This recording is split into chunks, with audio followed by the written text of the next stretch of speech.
λέει ρε? Τι κάνεις? Τι είναι αυτό? Καλά είσαι? Μια φορά. Πάμε. Πάμε.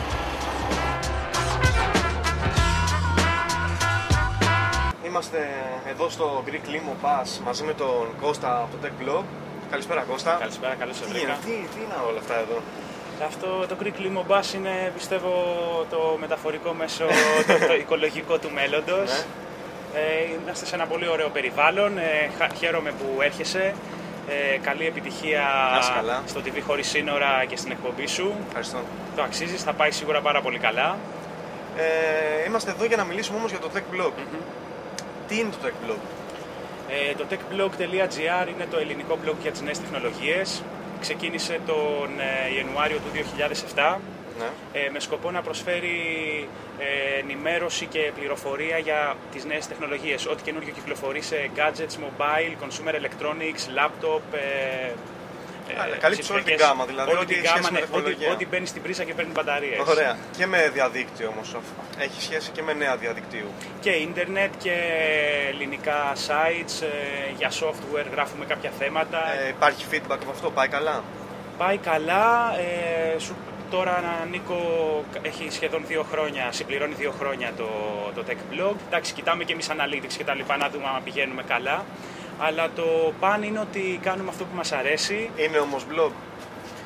Κοίταξε, μου κάνουν πολύ αυτή την ερώτηση και μάλλον οι περισσότεροι δεν με ρωτάνε, με χαρακτηρίζουν κατευθείαν σαν ότι είμαι blogger. Δεν διεκδικώ κανένα τίτλο blogger, είμαι επαγγελματίας δημοσιογράφος και μετά από μια περίοδο 8-9 χρόνων στην έντυπη δημοσιογραφία κάνω πλέον το επάγγελμά μου και το μεράκι μου στο ίντερνετ. Εσύ τώρα κοιτάς να γράφεις για εσένα, για το blog σου ή για τους επισκέπτες? Κοίταξε, πολύ καλή ερώτηση. Συνήθως για να ανέβουμε γράφουμε για τους επισκέπτες. Αλλά μέχρι στιγμής βλέπω ότι...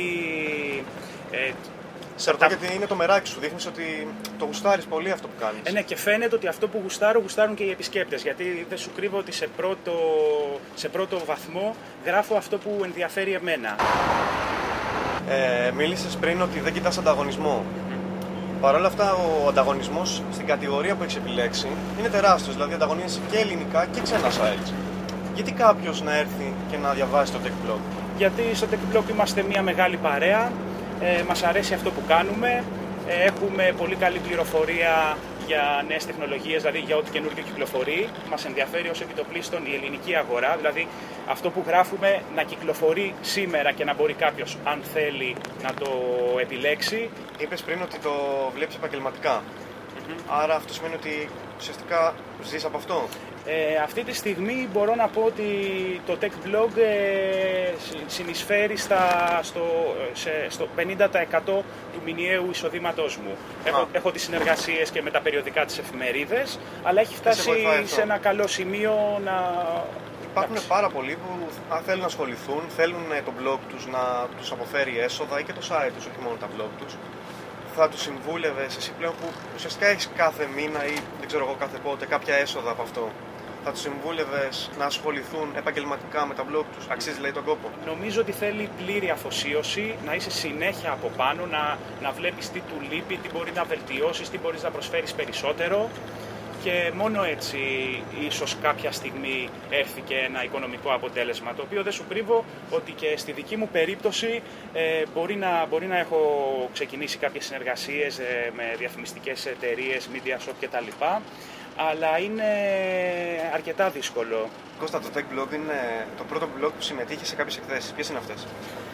Συμμετείχαμε το 2007 τον Οκτώβριο στην Ήχος Εικόνα. Εκεί ήταν μόνο consumer electronics, δεν τα πήγαμε και πάρα πολύ καλά, ενώ η εκθέση δεν είχε πολύ κόσμο, φέτος δεν έγινε. Και μετά καπάκι πέρυσι πάλι συμμετείχαμε με δικό μας περίπτερο στη DT, Digital Technology Expo. Και θα είμαστε και φέτος, τώρα την άλλη εβδομάδα 7 με 9 Νοεμβρίου ξεκινάει, θα έχουμε το Α2 περίπτερο στο Hall 2, 12 τετραγωνικά μέτρα. Πολλοί κόσμος δεν είναι τόσο ενημερωμένος ή δεν είναι καλλιεργημένος για να επιλέγει σωστά. Δηλαδή κάτι που θα πρέπει να αλλάξει είναι ότι δεν θα πρέπει πια να επιλέγουμε με βάση τη μάρκα. Δεν σημαίνει ότι επειδή κάτι είναι της τάδε μάρκας ή της τάδε είναι καλό. Μιλάμε για συγκεκριμένα μοντέλα. Το συγκεκριμένο μοντέλο αυτής της εταιρείας είναι καλό, το συγκεκριμένο μοντέλο της ίδιας εταιρείας, μάλλον το άλλο μοντέλο της ίδιας εταιρείας δεν είναι καλό.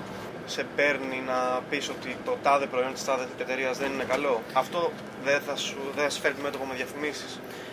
Θα με φέρει, αλλά κοίταξε να δεις, επειδή ξεκινώντας δεν είχα κανέναν για στήριξη και ξεκινώντας έγραφα πραγματικά αυτό που αισθάνομαι, έτσι έχω γνωριστεί, έτσι μας έχουν αγαπήσει, να το πω έτσι, και έτσι συνεχίζω. Επειδή ακριβώς είναι blog και είναι ανοιχτό για σχόλια και για όλα τα υπόλοιπα, ό,τι και να γράψουμε εμείς, άμα γράψουμε κάτι λάθος, δηλαδή πειράξουμε κάποιο προϊόν με αρνητικό σχόλιο ή ενώ δεν είναι καλό και γράψουμε ότι είναι, εμείς οι ίδιοι θα έχουμε το πρόβλημα, γιατί ακριβώς επειδή είμαστε διαδραστικό μέσο, θα βγούμε και θα μας κατηγορήσουν. Κανένα σχόλιο δεν σβήνουμε.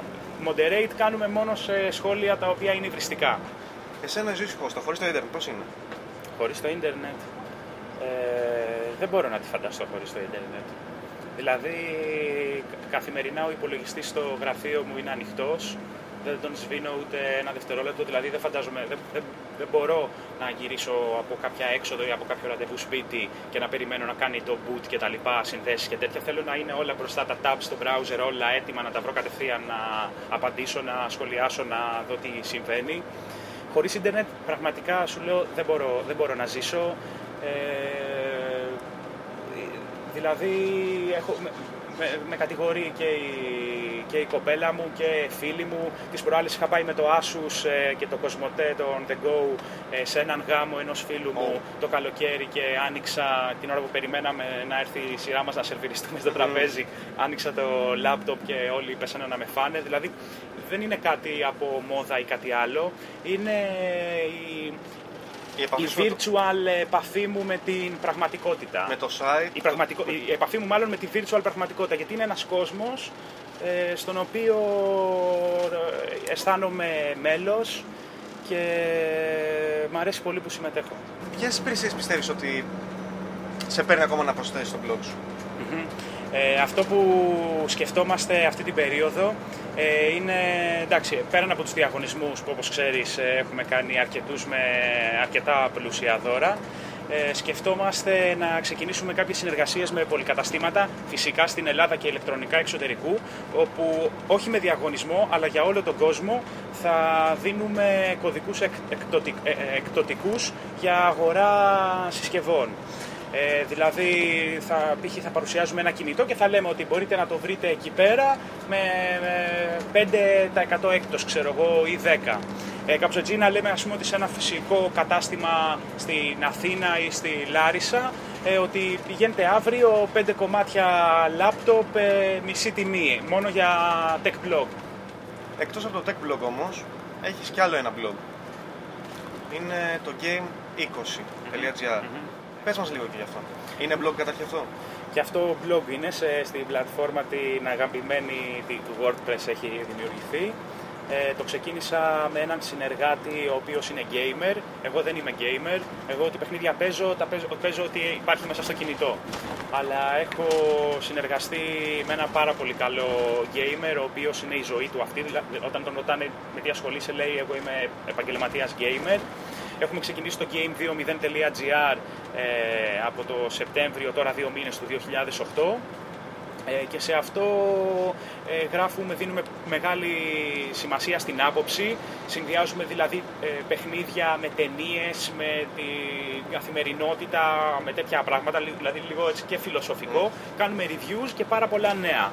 Αυτό ξεκίνησε το Σεπτέμβριο, πάει αρκετά καλά. Και εκεί έχεις TV, δηλαδή... Και εκεί έχω TV πάλι, σαν και το tech blog, στο οποίο δεν αναφερθήκαμε. Και εκεί πέρα καλύπτουμε με την κάμερα του Game 2.0 event, δείχνουμε gameplay από παιχνίδια κτλ.